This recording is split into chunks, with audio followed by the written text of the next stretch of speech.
জাতি মাটিৰ গীত গোৱা গণশিল্পী ৰাজীৱ দিয়াৰ আদ্যশ্ৰাদ্ধৰ দিনা দেখিবলৈ পোৱা গ'ল লাখ লাখ জনগণৰ ভিৰ।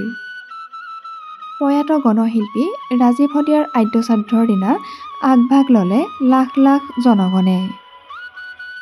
গায়ন বায়নেৰে আদৰণি জনালে ৰাজীৱ দিয়াৰ আদ্যশ্ৰাদ্ধলৈ অহা ৰাইজক।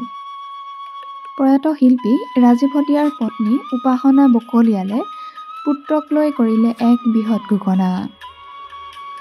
আদ্যশ্ৰাদ্ধৰ দিনাই পত্নী উপাসনা বকলিয়ালে জনায় যে নিজৰ পুত্ৰকো তেওঁ দেউতাকৰ দৰেই জাতিৰ বাবে উচৰ্গা কৰাৰ ঘোষণা কৰে।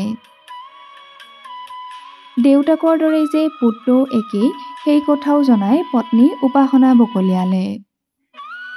দেউতাকৰ কাৰ্বন কপি 7 বছৰীয়া সন্তান ৰিবু শদিয়া।